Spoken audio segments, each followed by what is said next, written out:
నమస్తే. ఇన్నాళ్ళు నన్ను సపోర్ట్ చేస్తూ, ఎంకరేజ్ చేస్తూ మీ ప్రేమని నాకు అందిస్తున్న ప్రతి ఒక్కరికి కృతజ్ఞతలు. అలాగే ఈ వీడియో కూడా ఖచ్చితంగా మీకు ఉపయోగపడుతుంది. లైక్, షేర్ అండ్ సబ్స్క్రైబ్ చేసి మీ సపోర్ట్‌ని నాకు అందించండి. అలాగే ఈ వీడియో పట్ల మీకున్న అభిప్రాయాన్ని కామెంట్ సెక్షన్‌లో కామెంట్ చేసి తెలియజేయండి. ఇప్పుడు వీడియోని చూద్దాం. నమస్తే. Welcome to our channel. నేను పద్మిని. ప్రస్తుతం పాటు ప్రముఖ ఆధ్యాత్మికవేత్త, ఆస్ట్రోన్యూమరాలజిస్ట్, ఎనర్జీ వాస్తు స్పెషలిస్ట్, శ్రీ విద్య ఉపాసకురాలు శ్రీమతి జయప్రద గారు మనతో పాటు ఉన్నారు. మాట్లాడదాం. నమస్తే అండి. నమస్కారం అమ్మా. శ్రీమాత్రి నమః. ఎలా ఉన్నారు? బాగున్నాం. మీరు ఎలా ఉన్నారు? నేను బాగున్నాను. జయప్రద గారు, ఏ రోజుల పుట్టిన వాళ్ళు ఎలా ఉంటారు అనేది ఒక సిరీస్ లాగా 7 days ది కూడా చాలా బ్యూటిఫుల్ గా చేసేసాము. చక్కటి రెస్పాన్స్. అండ్ శుక్రవారం పుట్టిన వాళ్ళైతే ఎగ్జాక్ట్లీ మేము మా ఇంట్లో ట్రీట్మెంట్ ఇలానే ఉంటుందని, సోమవారం పుట్టిన వాళ్ళు ఇట్లా అన్ని ఏ వారంలో పుట్టిన వాళ్ళందరూ కూడా రియాక్ట్ అవుతూ ఉన్నారు. దట్ అంత అక్యురేట్ గా ఎలా చెప్పగలుగుతున్నారు? కొంత రీసెర్చ్ తర్వాత కొన్ని విషయాలు కొంతమందికి కరెక్ట్ గా అంటే వాళ్ళ date of birth combination name అన్ని ఎనర్జీస్ ఫామ్ అయితే వాళ్ళకి కరెక్ట్ లక్షణం మ్యాచ్ అవుతాయి. కొంతమందికి మ్యాచ్ అవుతుంది, కొంతమంది బ్రహ్మాండంగా మ్యాచ్ అయిపోతాయి. 100% మ్యాచ్ అవుతాయి. కొంతమంది 30 to 40, కొంతమందికి ఏమో అవునేమో ఇప్పుడు అబ్జర్వ్ చేద్దాం అంత అలా అనుకుంటారు.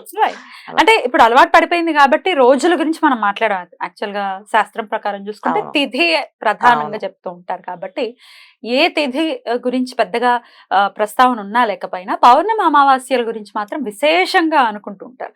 పౌర్ణమి నాడు పుట్టింది మా పాప అని చెప్పుకుంటూ ఉంటారు. లేకపోతే అమావాస్య రోజు అయితే కొన్ని అపవాదులు కూడా ఉన్నాయి. అయితే దొరని లేకపోతే దొంగని ఇట్లా రకరకాలు ఉన్నాయి కదా.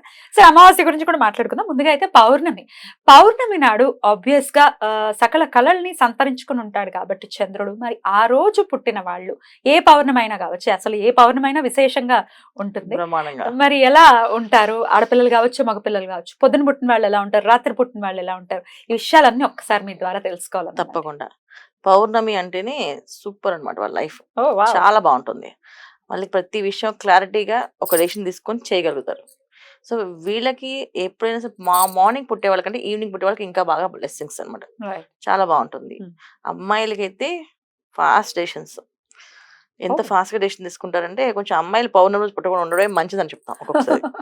ఎందుకు అంటే ఈ రోజుల్లో ఒకప్పుడు పౌర్ణమి రోజు అమ్మాయిలు పుడితే సూపర్, చాలా లక్ష్మీ కళలు వాళ్ళ చేతితో ఏ వరకు ఇచ్చినా అది వాళ్ళకి మహాభాగ్యంగా కలిసి వచ్చే అవకాశాలు ఉండేవి. ఇంకొకటి ఏంటంటే వీళ్ళ చేతితో ఏ పని చేసినా సరే అది చాలా మంది చూడండి, ఇలా మొక్క తెంపి అలా మొక్క పెడితే మొక్క వచ్చేస్తండి అని చెప్తూ ఉంటారు. హస్తవాసి అని చెప్పేసి ఇలాంటి పౌర్ణమి పుట్టిన అమ్మాయిలకి చాలా కళలు ఉన్నాయి. సో వాళ్ళ చేత ఏదైనా ట్రీట్మెంట్ చేసినా, ఏదైనా ఒక మందు ఇచ్చినా వెంటనే రోగం తగ్గిపోతుందని, ఏం అనకపోయినా జస్ట్ మనుషులు లాగే కాస్త రామరామ అనుకోలేతే కృష్ణ కృష్ణ అనుకోని గుండె రాసుకుని తగ్గిపోతుందని ఈ లక్షణాలన్నీ కూడా ఆడపిల్లలకి పౌర్ణమి పుట్టిన ఆడపిల్లలకి అందరికీ ఉన్నాయి. అయితే అది ఒకప్పుడు అలా ఉండేది, వాళ్ళది బాగుండేది. ఈ కాలంలో పౌర్ణమి రోజు పుట్టిన అమ్మాయిలు చాలా ఫాస్ట్ కల్చర్ అయిపోయింది కదా. ఈ ఫాస్ట్ కల్చర్ వల్ల స్పాట్ గా తీసేసుకుంటా, అంటే నాకు ఇష్టం లేదు, నేను వెంటనే వినను అని చెప్పి తీసేసుకున్నాను. ఈ తీసుకోవడంలో ఎక్కడ అవుతుంది అంటే మెయిన్ వివాహంలో ఇబ్బందులు. కొంతమంది చేసుకోవట్లే పెళ్లి, చేసుకోమని చెప్పేస్తున్నారు. పేరెంట్స్ కి క్లారిటీ ఇచ్చేస్తున్నారు, మేము ఇప్పుడు చేసుకోము, మాకు ఇప్పుడు చేసుకోవడం ఇంట్రెస్ట్ లేదు అని చెప్పేసి. కొంతమంది పిల్లలు ఏంటంటే చేసుకున్నాక హస్బెండ్ బాగాలేదని చెప్పి వదిలేస్తున్నారు. సో కొంతమంది అంటే ఇలాంటి ఇబ్బందులు ఫేస్ చేయాల్సి వస్తుంది. పాజిటివ్ ఎన్ని ఉన్నా మళ్ళీ అన్ని నెగిటివ్ ఉన్నాయి పౌర్ణమి ఆడపిల్లలకి. సో నెగిటివ్ ఏంటి అంటే చిన్న చిన్న రీజన్స్, పెద్ద రీజన్స్ కూడా కాదు. ఒక మోసం చేస్తే, మోసం అని హస్బెండ్ తెలిస్తే మోసం చేయకుండా ఉండడానికి వార్నింగ్ ఇవ్వచ్చు. కానీ వీళ్ళు అలా కాదు, మోసం చేస్తే కనీసం వాడిని ఇంట్లో కొని రానివ్వం. ఇవాళ నన్నే మోసం చేస్తారంటే ఇంక ప్రపంచాన్ని ఏం మోసం చేస్తారు వీళ్ళు, అక్కర్లేదు అని చెప్పి తీసేస్తారు. సో ఇలాంటి విషయాల వల్ల కొన్ని ఇవాళ రోజున ఆడపిల్లల పౌర్ణమి కంటే పౌర్ణమి లేకుండా లేనప్పుడు పుడితే బెటర్ అనిపిస్తుంది. అది ఇప్పుడున్న కల్చర్లో. కానీ పౌర్ణమి యోగాలు కళలు అవన్నీ కొన్ని ఏంటంటే ఆరోగ్యాన్ని బాగా ఉంటారు, చాలా ఆరోగ్యంగా ఉంటారు పిల్లలు. ఎటువంటి ఇబ్బందులు రావు తొందరగా. అంటే చాలా మందికి ఉంటే స్కిన్ ర్యాషెస్ అని, ఫుడ్ పాయిజన్స్ అవ్వడం అని, ఏం తింటే పడకపోవడం, ఎక్కడికైనా వెళితే దిష్టి తగిలి ఇంట్లో అలా వాలిపోవడం, ఇవన్నీ కూడా పౌర్ణమి జరిగే వాళ్ళకి ఉండవు. చాలా స్ట్రాంగ్ ఉంటుంది అనమాట. అసలు వీళ్ళ దగ్గర ప్రేతశక్తి రావడానికి భయపడుతుంది, అంత పవర్ఫుల్ గా ఉంటారు ఈ పౌర్ణమి రోజు. సో ఇలాంటి లక్షణాలు ఆడపిల్లల్లో ఎక్కువగా ఉంటాయి. మాటలు చాలా చక్కగా మాట్లాడతారు, ఆకర్షణీయంగా ఉంటాయి. వాళ్ళు చూస్తేనే మనం ఆటోమేటిక్ గా వాళ్ళు ఏం చెప్తే అది వినాలనిపిస్తుంది. అలాంటి లక్షణాలు కూడా ఈ పౌర్ణమి పిల్లలకి ఉన్నాయి. కానీ దీంట్లో అబ్బాయిలకి వచ్చినప్పటికి ఏమవుతుందంటే పౌర్ణమి రోజు అబ్బాయిలు పుడితే వీళ్ళు కొన్ని నియమాలు పాటిస్తే ఆ పౌర్ణమి కళలు వీళ్ళకి కలిసి వస్తాయి. తల్లిని గౌరవంగా చూసుకోవాలి, వీళ్ళు భార్యని గౌరవంగా చూసుకోవాలి, సమాజంలో ఆడవాళ్ళ పట్ల చాలా గౌరవంగా ఉండాలి. ఇలా గౌరవంగా వీళ్ళు ఉండగలిగితే బ్రహ్మాండంగా ఉంటుంది లైఫ్. కానీ చాలా వరకు ఏంటంటే గౌరవంగా మాట్లాడుతుంటారు, రివర్స్ లో రివర్స్ లో ఉంటారు. పౌర్ణమి కదా వాళ్ళ ఇష్టం, డెసిషన్స్ మా ఇష్టం, మాకు క్లారిటీ ఉంది చేసుకోగలం అని చెప్పి కొంతమంది డిపెండ్, వేరే వాళ్ళ మీద డిపెండ్ అయ్యి వాళ్ళ మీద చేసేస్తూ ఉంటారు. సో వీళ్ళకి పౌర్ణమి రోజు అబ్బాయిలకి ఏంటంటే వీళ్ళు దత్తాత్రేయుని కొలవడం, ఎక్కువగా ఆరాధించడం, తర్వాత తండ్రిని గౌరవించడం, తల్లిని గౌరవించడం, ఈ కంపల్సరీ ఈ పనులు చేస్తేనే ఆ పౌర్ణమిలో ఉన్న కళలన్నీ వీళ్ళకి వస్తాయి. అంటే సంపద, ఐశ్వర్యము, ఆరోగ్యము, తర్వాత వీళ్ళకి ప్రాపర్టీస్ నిలబడ్డాము. చాలా మందికి పౌర్ణమి రోజు పుట్టిన వాళ్ళు ఏం ప్రాపర్టీస్ బాగా నిలబడతాయి కదా, కానీ ఒకరికి ప్రాపర్టీస్ నిలబడవు, వెళ్ళిపోతుంటాయి. స్థలాల్లో కొంటారు, అలా అమ్మేస్తుంటారు. ఇల్లు కొనడమే కష్టంగా మారుతుంది, కొన్న ఇల్లు నిలబెట్టుకోవడం కష్టంగా ఉంటుంది వీళ్ళకి. చూస్తే జాతకం చూస్తే ఆ పూర్ణచంద్రుడు సూపర్ కదా, ఎందుకు మరి అవ్వట్లేదు అని చెప్పేసి ఇది ఒక రీజన్. రెండో రీజన్ అంటే జాతక రీత్యా ఉండే లక్షణాలు కూడా కొంతమందికి జాతకంలో యోగం కలిసి వస్తే ఈ పౌర్ణమి అన్ని ప్లస్ అయ్యి వాళ్ళు ఎలా ఉన్నా, రఫ్ అండ్ టఫ్ గా ఉన్నా వాళ్ళు సాధిస్తారు. జాతకంలో యోగాలు కలిసి రాకపోతే ఈ పౌర్ణమిలో వీళ్ళు చేసే పనులు కూడా ఇలా ఇబ్బంది పెట్టే ఉండి ఖచ్చితంగా వీళ్ళకి కలిసి రాదు. అయితే పౌర్ణమి అంటే ఇప్పుడు విశేషంగా చెప్పుకోవాలి అంటే మార్గశీర్ష పౌర్ణమి మనందరికీ తెలిసిందే, దత్తాత్రేయ జయంతి అత్యంత వైభవంగా జరుగుతుంది. అలాగే అసలు ఏ పౌర్ణమి చూసుకున్న చైత్ర పౌర్ణమికి దానికి ఆ విశేషం ఉంటుంది, వైశాఖ పౌర్ణమికి దానికి మహావైశాఖి అని పిలవటం, దానికో విశేషత ఉంటుంది. ఇట్లా అసలు రాఖీ పౌర్ణమి, ఇట్లా అసలు పౌర్ణమి అంటేనే విశేషవంతమైనటువంటి రోజు, చాలా చాలా విశేషం కదండి. 12 పౌర్ణములు మనకి చాలా విశేషం. సో అయితే ఈ జనరేషన్ కి మాత్రం వద్దు, ఒకవేళ పుట్టకుండా ఉంటేనే బెటర్ ఆడపిల్లలు అయితే అని అంటున్నారు. ఆల్రెడీ పుట్టేశారంటే ఎట్లాంటి పరిహారాలు చేసుకోవాలి ఆడపిల్లలు అయితే? ఆడపిల్లలు ఖచ్చితంగానన్నా వీళ్ళు పేరెంట్స్ ని చాలా రెస్పెక్ట్ గా వీళ్ళు కూడా అంతే, అమ్మాయిలైనా అబ్బాయిలైనా పేరెంట్స్ కి రెస్పెక్ట్ ఇవ్వాలి. ఎంత స్పాట్ డెసిషన్స్ తీసుకోవాలనుకున్నా, ఎంత వెంటనే డెసిషన్స్ తీసుకోవాలనుకున్నప్పుడు కూడా ఏది తీసుకున్నా ఒకసారి పేరెంట్స్ అడగడం అండి. కోపం చాలా ఎక్కువగా ఉంటుంది, రఫ్ అండ్ టఫ్ గా ఉంటారు పిల్లలు, చాలా స్ట్రాంగ్ గా మాట్లాడతారు, అంటే వాళ్ళకి ధైర్యం ఎక్కువగా ఉంటుంది, అందువల్ల మాట్లాడతారు. సో ఇవాళ ఒకసారి వద్దు అంటే ఎందుకు అని రీజన్ చెప్పాలి. రీజన్ చెప్పకపోతే నెక్స్ట్ వచ్చేది కోపమే. కొంతమంది పిల్లలు గట్టిగా అరుస్తారు కదా పేరెంట్స్ మీద. సో ఇలాంటివన్నీ వీళ్ళు మానేయాలి. మానేస్తే వీళ్ళు లక్ అనేది కలిసి వస్తుంది. ఇవి చేస్తే వీళ్ళు చాలా సూపర్ గా రాణిస్తారు. మామూలుగా ఉండదు లైఫ్, చాలా అద్భుతంగా ఉంటుంది. జనరల్ గా లైఫ్ పార్ట్నర్స్ వీళ్ళకి అన్ని అనుకూలంగానే వస్తారు. వీళ్ళు ఏం చెప్తే చేసేవాళ్ళే వస్తారు. కానీ వీళ్ళు చేసుకోవడము, మళ్ళీ వాళ్ళ దగ్గర నుంచి ఏవో ప్రాబ్లమ్స్ వస్తున్నాయంటే కారణం వాళ్ళ పేర్లు ఉన్న నెంబర్ కావచ్చు, వాళ్ళ నక్షత్ర ఉండే స్థితిగతులు కావచ్చు, జాతకంలో ఉండే యోగాలు కావచ్చు. వీటి వల్ల వీళ్ళకి కొంచెం ఫ్యామిలీ లైఫ్ అనేది ఇష్యూస్ కొంచెం ప్రాబ్లం ఉంటుంది. కొంతమందికి ఫైనాన్షియల్ గా పైకి రాకపోవడానికి కారణం ఉంటుంది. అయితే ఇది ఒక పౌర్ణమి ఒక విషయం అనమే కాదు, జన్మజాతకం పుట్టినప్పుడు వేసిన కుండలి ఇవన్నీ కొంచెం చెక్ చేసి చూడాలి. చూసినప్పుడు తెలుస్తుంది. కానీ వీళ్ళు చేయాల్సిన పని అంటే తల్లిదండ్రులని చాలా దైవంగా భావించాలి.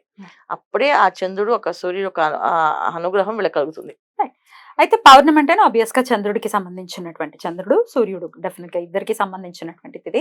అయితే ఏ నక్షత్రం చాలా చాలా పవర్ఫుల్ గా పౌర్ణమి రోజు అయితే చాలా పవర్ఫుల్ గా మీరు కన్సిడర్ చేస్తారు? ఏ నక్షత్రమే?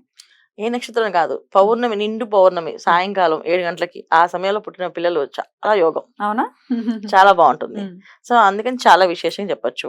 నక్షత్రాల కంటే కూడా నాకు ఈ టైమింగ్స్ చాలా ఇష్టం. సాయంకాలం సంధ్యా సమయంలో 6:30-7 ప్రాంతంలో, ఆ టైంలో మగపిల్లలు పుట్టినా వాళ్ళకి శుభదాయకం అని చెప్పి అంటారు. ఆడపిల్లలు పుడితే వాళ్ళకి ఒక మహారాణులు అంటారు వాళ్ళని. సో యువరాణులాగా వాళ్ళ భర్త వాళ్ళని చాలా ప్రేమగా చూసుకుంటారు, వాళ్ళ పాదాలు కందకుండా చూసుకుంటారు అని చెప్పేసి ఉంది. సో అలా నాకు అది చాలా ఇష్టం. కానీ రోహిణి నక్షత్రం రోజు పౌర్ణమి వస్తే అది ఇంకా అద్భుతం చెప్తుంటారు. తర్వాత ఆరుద్ర నక్షత్రంలో పౌర్ణమి వస్తే అది ఇంకా మంచిదని చెప్తారు. కొన్ని చాలా విశేషం. అంటే పౌర్ణమి, కార్తీక పౌర్ణమి, కృత్తికా పౌర్ణమి కదా, అది ఇంకా బ్రహ్మాండం.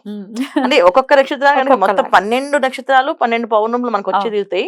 ఈ 12 నక్షత్రాలు చాలా పవర్ఫుల్ నక్షత్రాలు, ఏవి తగ్గేవి కాదు. అందుకే అయిపోయింది పౌర్ణమి రోజు ఆడపిల్లలు పుడితే నక్షత్రాలన్నీ చూడండి, కృత్తిక, విశాఖ, చిత్త. సో ఎన్ని స్ట్రాంగ్ నక్షత్రాలు నేను మామూలు నక్షత్రాలు కాదు అసలు. మామూలుగానే విశాఖ నక్షత్రాల అమ్మాయిని మనం చాలా స్ట్రాంగ్ అని అనుకుంటాం. చెప్పాను లాస్ట్ టైం వీడియోలో, చాలా స్ట్రాంగ్ ఉంటే చాలా గట్టిగా మాట్లాడతారు. అందులో అది పౌర్ణమి అయితే ఇంకా అంతే అంతే. అందుకని జాగ్రత్తగా డీల్ చేయాలి. ఇంకోటి పౌర్ణమి సోమవారం సాయంకాలం వేళ పుడితే వాళ్ళు చాలా సౌమ్యంగా మాట్లాడతారు, చాలా పద్ధతిగా. అంటే వాళ్ళ కోపం ఉంటుంది, డిసిప్లిన్ ఉంటుంది, అన్ని కూడా నెమ్మదిగా నిదానంగా చెప్తారు. మంగళవారం, గురువారం అయితే మంగళవారం లేదా చెప్తాను, అంటే పాజిటివ్ చెప్తాను. సో గురువారం పౌర్ణమి, ఇంకా వాళ్ళు వాళ్ళు చెప్పే విషయాలు మనం చక్కగా వినాలనిపిస్తుంది. అంత చక్కగా నీటి కూర్చోబెట్టి చెప్తారు వివరంగా, ఇలా ఇలా చేసుకోవాలి, ఇలా లైఫ్ ఉంటుందని. ఆదివారం పౌర్ణమి సాయంకాలం పుట్టిన వాళ్ళు అండి, ఇక వాళ్ళు అసలు ఇంటికి వాళ్ళు పెద్ద దిక్కులాగే ఉంటారు. అంటే చిన్నపిల్లలైనా సరే మొత్తం అన్నయ్యలు, తమ్ముళ్ళు, చెల్లెళ్ళు ఎవరున్నా సరే వీళ్ళే బాధ్యతగా తీసుకొని అన్ని పనులు చేసే విధానం, మాట్లాడే విధానం ఉంటుంది. సో పౌర్ణమి మంగళవారం మీరు అడిగినట్టు కొంచెం అగ్రెసివ్గానే ఉంటారు. ఎందుకంటే ఎంత కరాఖండిగా మాట్లాడతారో అసలే పౌర్ణమిలో ఆ అబ్బాయిలు కొంచెం గట్టిగా స్ట్రాంగ్గా, మైండ్ సెట్ చాలా స్ట్రాంగ్ ఉంటుంది. దాంతో మంగళవారం అంటే కొంచెం అగ్రెసివ్, కుజుడు అధిపతి కనుక, ఆ మంగళుడు అధిపతి కనుక ఖచ్చితంగా కొంచెం ఫాస్ట్ నిర్ణయాలు ఉంటాయి. కాకపోతే వీళ్ళు చేయాల్సిన పని ఏంటంటే, మంగళవారం పుట్టిన వాళ్ళు పౌర్ణమి ఒకవేళ మంగళవారం పూట వస్తే వీళ్ళ జీవితంలో, అంటే ప్రతి సంవత్సరము ఎప్పుడప్పుడు వస్తూనే ఉంటుంది పౌర్ణమి అనేది వస్తుంది. ఒక మంగళవారం వచ్చింది అనుకోండి, వీళ్ళు ఆ రోజు మౌనంగా ఉండడం వల్ల ఒక సంవత్సరం వరకు వీళ్ళ గ్రహాన్ని తగ్గుతుంది. అంటే గ్రహాల నుంచి వచ్చే ఇబ్బందులు, బాధలు తగ్గుతాయి. మొత్తం రోజంతా మౌనంగా ఉండాలి, మాట్లాడకూడదు. అది చేస్తే బాగుంటుంది. బుధవారం పుట్టితే పౌర్ణమి నాడు బుద్ధిమంతులే, బుద్ధిమంతులు అంటే బుద్ధిని చాలా చక్కగా వాడతారు. ఎప్పుడు ఎలా వాడాలి, ఎక్కడ వాడాలి అనేది వాడతారు. శుక్రవారం అయితే శుక్రవారం చాలా బాగుంటుంది, చాలా విశేషం. శుక్రవారం అంటే లక్ష్మీ స్వరూపంగా ఉంటారు వాళ్ళు. ఆకర్షణ, ధనానికి లోటు లేకుండా ఉంటారు అనేసి. ధనానికి ఎప్పుడు లోటు ఉంటుంది అంటే తిండికి బట్టకి అసలు లోటు లేని జీవితం అంటది. శనివారం అయితే, శనివారం పుడితే అడవిలోకి వెళ్ళి అన్నం దొరుకుతుందంట వాళ్ళకి, లోటు లేదు. సో వాళ్ళు అడవిలోకి వెళ్ళినా అంటే కష్టం, అంటే ఇక శుక్రవారం పుడితే కంఫర్ట్ జోన్స్ ఇస్తాడు. సో అన్ని బాగుంటాయి వాళ్ళకి, తిండికి బట్ట లోటు ఉండదు. అది తల్లిదండ్రులు చూసుకోవచ్చు, లేకపోతే వాళ్ళ భార్య అయితే భర్త, భర్త అయితే భార్య సంపాదించుకోవచ్చు. కానీ శనివారం అలా కాదు, కష్టజీవులే వీళ్ళు. కానీ వీళ్ళు ఎక్కడికి వెళ్ళినా అన్నం మాత్రం వీళ్ళు దొరుకుతుంది ఈజీగా, లోటు ఉండదు. అడవిలోకి వెళ్ళినా అన్నం దొరికేస్తా అంటారు దాన్ని. నమస్తే. నమస్తే అండి, శ్రీమాత్రి నమః.